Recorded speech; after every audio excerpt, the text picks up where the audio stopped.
Oh, it's busy in here. Thanks for waiting, everybody. 21 fights, 21 wins, 20 KOs. Yep. And now 4 belts. The reigning WBA, IBF, WBO and IBO heavyweight world champion. We open the floor to questions. Anthony, in a way, is going the distance for the first time, getting that out of the way, that expectation about knocking everyone out in every fight, a relief in some ways? In some way, you can say so, yeah. But at the same time, it's boxing, it's 12-round fight, so if I saw boxing as knocking people out all the time, I think my coach would never push me to do like 15, 16, 17 rounds when I'm training. So I do understand it's a 12-round fight.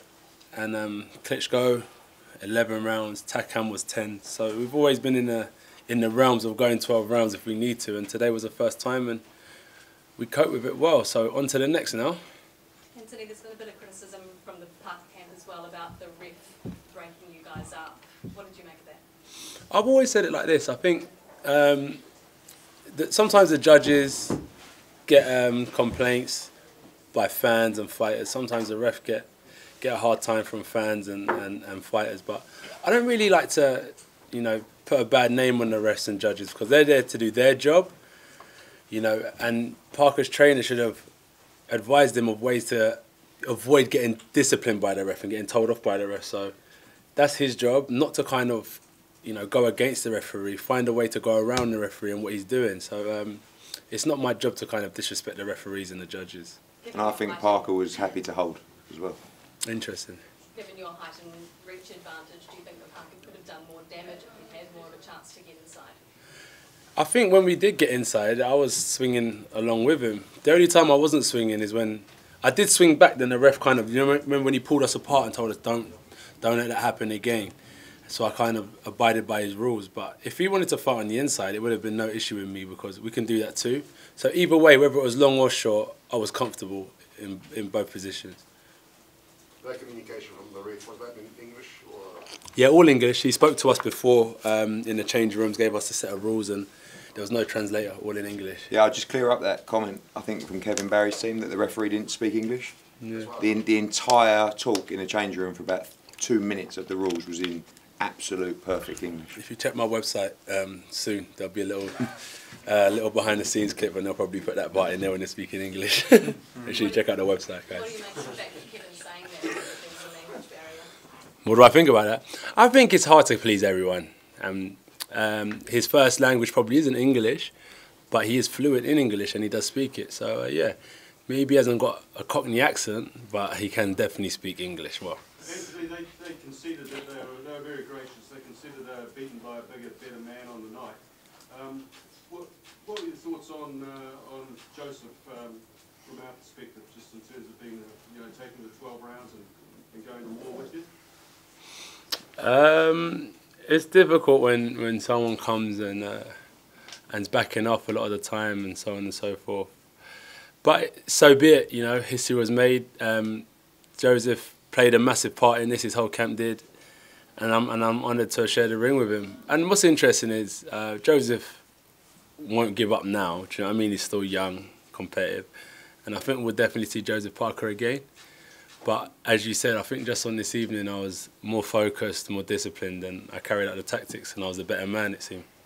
Do you think the 12 pounds lighter made a big difference to your stamina throughout the fight, and that there wasn't that dip this time at all, maybe through the middle rounds that we might have seen before? You got to be clever in boxing. Dipping doesn't mean that you're tired. Dipping sometimes means that an opponent is waiting for you to tire, so they take time off as well. So sometimes you kind of match their energy. If it's a fast pace, you've got to go with it, and if it's a slower pace, you've got to dip a bit. So, yeah, the 12 pounds is good for this type of fight because it was a lot more controlled and I was a lot lighter on my feet. And I honestly do think, though, for someone like Takam, luckily it was Takam, 18 stone was fine because, he was a short opponent and we sat on each other's chest for a little while now and again. He wasn't a boxer like Parker, so boxing for boxing and the speed, the lighter, the sharper, it worked out well. So adjusting weight for different opponents is a blessing. You don't seem elated. Are you happy with it overall? Are you going to be critical of yourself in that performance? Yeah, critical, and I'm not elated because, you know, I don't let the highs kind of get to my head. Do you know what I mean? And I always think that we've got to go again soon. If I was retiring on this high, I'd be like, yes, I'm the man, because you retire on a high. But I've got to kind of defend my throne again in a few months. So I'm kind of balanced, and we're still hustling. So yeah, we're on to the next one in my eyes. It's not time to sit back and enjoy the ride. We've got to get ready for the next job. You sound like you really want the next one to be Deontay Wilder, AJ, is that correct? Yeah, that's correct. How do you see that? How soon? I think like 2018 was always a time to capture all the belts, and we're one away now. And like, it's been a big question that was asked after the fight, and I spoke about it then, and I just said that I'm not into the business of hype, talk. And I'd love to kind of maybe go to America with Eddie or Rob and, you know, look at the landscape and see how serious they are, you know, and deal with this behind closed doors, because a lot of negotiations can go on over social media and YouTube channels and stuff. But I think that in terms of when you're doing serious business, you have to sit down in confidential privacy and discuss terms and conditions and so on and so forth, and then we can see how serious people are about taking fights. But credit to Parker, credit to Duco Events. They came, they stepped up, they tried, and you know, they'll live to fight another day. But this is what it's all about, right? And this is what we're doing. So you can see our side is serious about what we're trying to achieve. Eddie, do you think the Wilder fight will happen in the summer or in the? I think it has to happen in 2018. Otherwise, we're going to have some major problems with the politics and the mandatory. So it's just a case of whether it happens next, or if we fight in the summer, or if it happens in December. Like AJ says, if they stepped up and actually were serious about the fight and serious about a deal that we're more than fair to offer them, it could happen next. But with them, they're so erratic and unpredictable, I don't know what to believe. The old Don King quote is, you don't get what you deserve in life, you get what you negotiate. To get him over here, you're going to have to pay him more than you may think he's worth. I don't agree with that quote. But AJ is constantly... Do you know what it... Yeah, because I interrupt, it's the same thing always, like... Yeah. Like, he has to do that all the time. So that's us there. Let me get every single one of these belts now, and then I'm going to be one of the most powerful men, you know, sitting on the side of the negotiating table. So why do I have to do all this work to still have to give someone a bonus? Well, can I get a bonus now? Do you know what I mean? Can I get a little pat on the back now? So that's how I see it as well. It's a bit of a catch-22. From the debut, we've had to overpay. And it's gone all the way up to the 21st fight, and it's tough. Now you flip what that Don King quote and say, no, he'll get what he deserves, because he hasn't worked this hard to get all these and to get the position he's got in the atmosphere tonight, just to give, you know, he's not a charity. Just one other thing about Deontay Wilder, if I can. He has made a very unfortunate remark in the last 24 hours, talking about wanting a body on his record. Do you condemn that, Anthony? Should you withdraw those comments? Deontay. Hey, Deontay. I'm joking. Nah, I don't condemn that. But each to their own. Same with the judges and the refs. It's not my job to kind of talk on what they do. It's Wilder's Wilder, isn't it? That's what you're going to get. So, yeah, that's what he wants to do. I wouldn't want a body on my record. Yeah, as I always say, I say my little prayer in the corner. I pray for success, and I pray for, you know, his health. And I pray that he'll be safe once he leaves the ring. That's, even I made sure I spoke to Parker's mum before she left and say, you know, pat your son on the back, he's done well, and he'll be back. And that goes a long way. So why do I want to kill her son in the ring?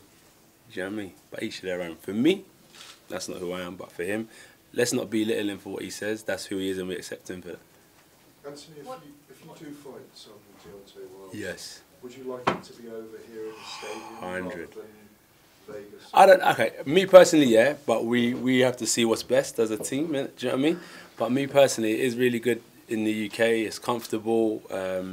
Time zone is what I've been used to for most of my life.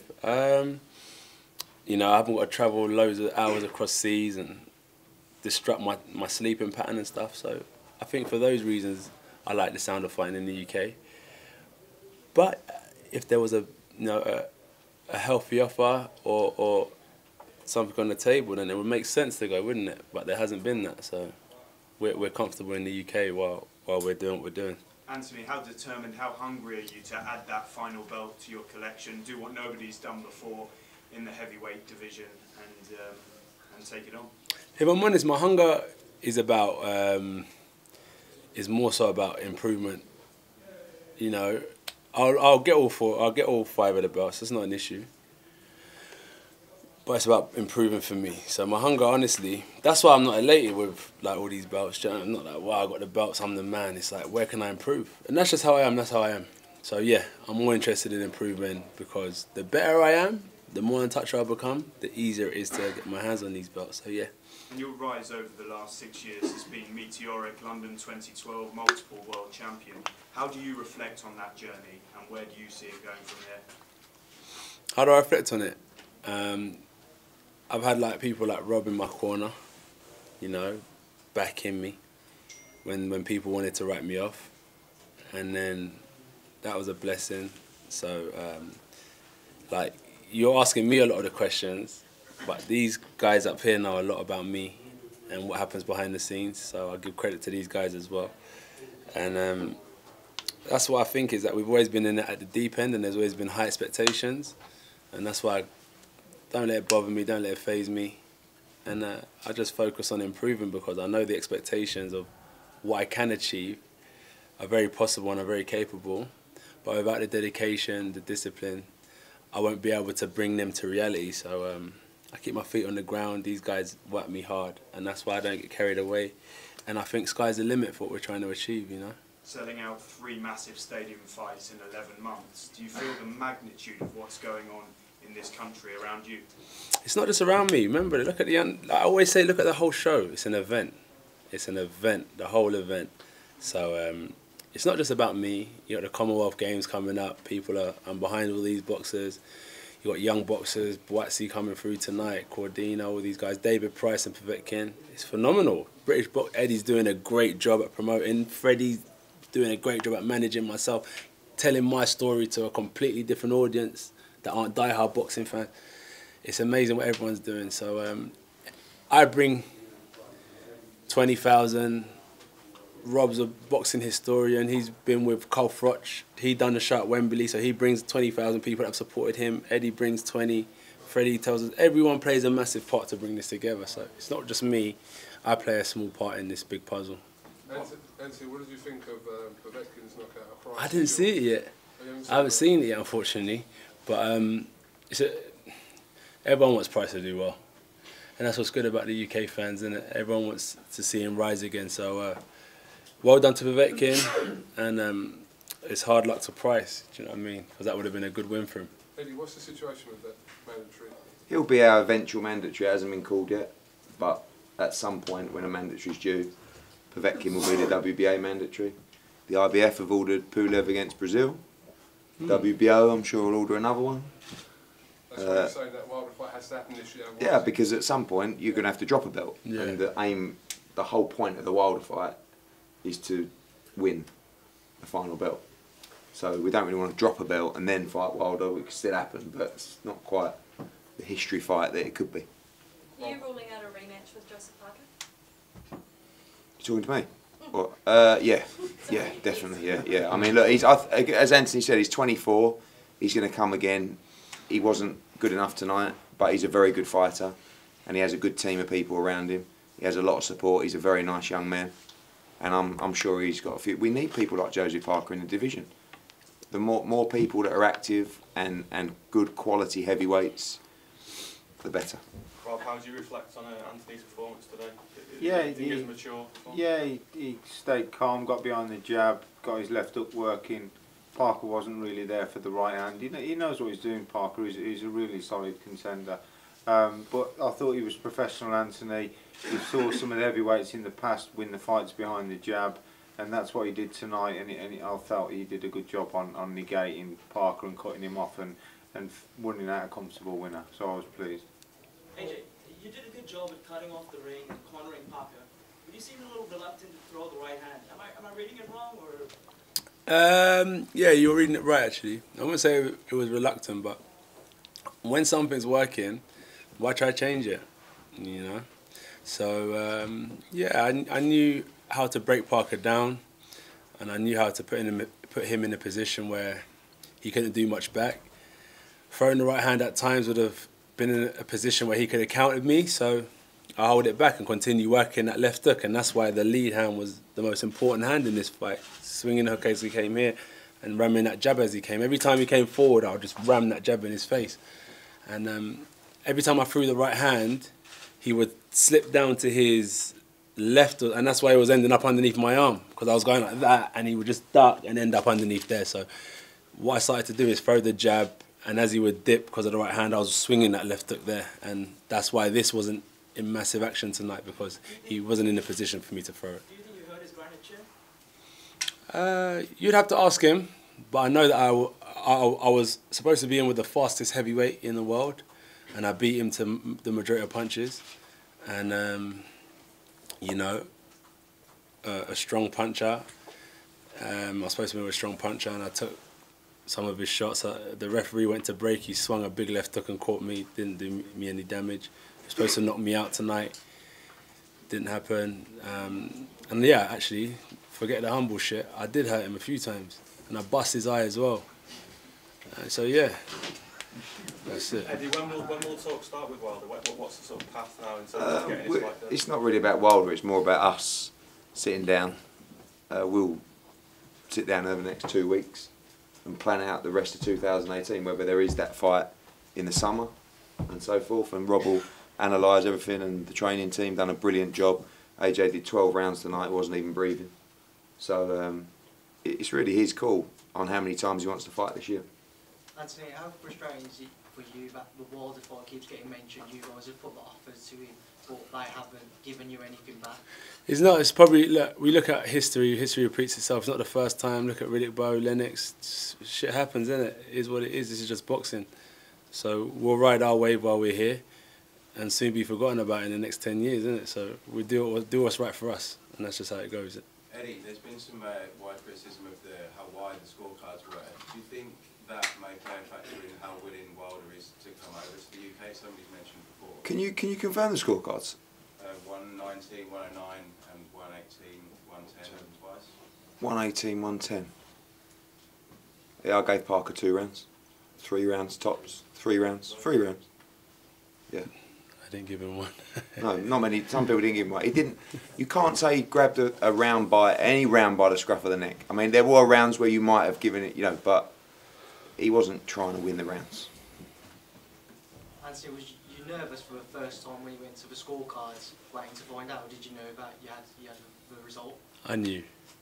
I wasn't nervous. Anthony, you said you hurt him. Did he hurt you at all? No, not at all. No, not at all, actually. But I knew that he could if I made mistakes, because boxing sometimes isn't just about having brute strength. It's about like the shots you don't see coming as well. Hence why I think you asked me why I wasn't throwing the right hand, because he was trying to set traps, but I wasn't falling into his traps. So yeah, I didn't give him an opportunity to hurt me. Did you feel any pressure to continue the 100% KO ratio? None at all. Look at, like, I'm not Mayweather or nothing, but you've got one of the guys that you call the best ever and so on and so forth, went 12 rounds the majority of his career. So it shows it's about boxing IQ. As I said, like when Parker said in his fight build-up, this is going to be a war, I said, okay, interesting, because we've been working on technique improvements, and that's what boxing is about. Before the war comes, you know, you have to box, you have to be able to control your opponent, and sometimes if it gets a bit sticky in there, you have to dig deep, but I knew that wasn't the route we was going. You know, it's about being intelligent, and so 12 rounds is fine with me, and it's not about, you know, the 100% KO record at all. It's about securing these and winning and being victorious. Boxing is tough because there is no space for mistakes.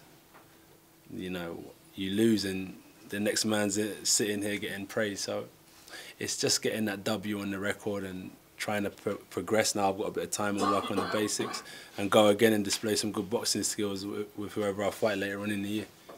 AJ, you have spoken to Joseph's mum. Have Yeah. you heard from your mother tonight? No, not yet. Not yet. She was expecting a knockout though, to be honest. She was. She said 2nd or 7th. I don't know if she had a bet on or something, but she messaged me and said, I want it in the 2nd or 7th. She did. I was like, all right. So, yeah, that's what she said before the fight. But no, I haven't spoken to her just yet. But I try not to like involve the family, like my mum, too much, because when I go home, I try and leave all this at the door and just have peace at home. Do you know what I mean? You know, because sometimes it's not always good. Sometimes people say bad things and so on. So I just try and leave that at the door. So when I'm at home, it's like my place of peace. And that she watches the fights very closely at home on television? I think like she'll definitely, you know, have the fight on, but whether she watches it, I don't think she can. That's why I don't like my mum coming, because it's a tough place to see your kid go to war. You know, so yeah, I'm sure she'll be happy that I'm all right and that I'm not dead. You know what I mean? I'm happy she'll be happy I'm fine. You can die in the ring, innit? You can die. Though. That's what Wilder says, isn't it? So you mentioned your development. Are you happy with how you're developing, or is there a lot more to come? There's a lot more to come, but I haven't got the time. So we've got to kind of roll with the punches, you know? Roll with the punches. So yeah, I definitely am developing, but like, remember my amateur career was what, 3.5 years? I think this October will be 5 years as a pro. Yeah. Be 5 years. So a lot happens quickly. I always saw the pro game like an Olympic cycle. I turned pro 2013, 14, 15, 16, 17. 17 we got our hands on the belt, didn't we? 16. So yeah, I see it as this. If you turn pro 2012, yeah, we did it early. Under right? 2 years since you won the world title. Yeah, so we're always ahead of schedule. But I could have been sitting back having low-key fights and learning my trade. But as I said, with boxing, I've always put my heart on, you know, put my heart on my sleeve and just showing it all to the world, the good and the bad. You saw with Klitschko, it was a tough fight we came through, and that's how it's going to go, I think. So you guys will enjoy, because I'll always be honest. I'll always give you who I am and my best. So everyone's going to enjoy this journey, because you'll see the good, the bad, the ugly, and long may it continue, I think. I'm not done. I think I've got a lot of years left in me. If I can keep on controlling fighters like that without taking too much punishment, I should be around for a long time. Anthony, the 3 fights, Klitschko, Takam and Parker. Yes. Can you rate the 3? 1 Yeah. to 3, best to the... What, most entertaining side? Oh, I know, it's just... Toughest? Toughest. Klitschko. Oh, that was a good scrap. Really good scrap. And then it's interesting. Takam was, I think because of my weight, like carrying that size, it was a bit different. But we got him out of there. But then he split his eyes because maybe their power shots were a lot heavier. Maybe the shots were a lot heavier on his eye. So I would put Takam second because of, you know, how much it was on my body. You know what I mean? But this wasn't a lot better because I was looser, relaxed. So yeah. And in terms of the game plan tonight, how would you rate yourself out of 100%? I swear to you, it's whatever Rob says. What's that, Rob? Tonight? Yeah, I thought he was good. I thought he worked the jab and the hook. The right hand wasn't really on. Parker was negating it and looking to lean down and whatever. I thought he boxed really well tonight. I thought I'll give him a 9 out of 10. Maybe we go back and if someone slips, we jab, feint, and then go again. Maybe we work on this next. Do you know what I mean? So there's still room to work on dealing with fighters like that. So we can take something away from the Parker fight and work on it in the gym. You know? Thank you. Oh, thank you. No problem. Thank you very much. Thank you. Thank you. Thank you. Thank you. Let's do 2 minutes.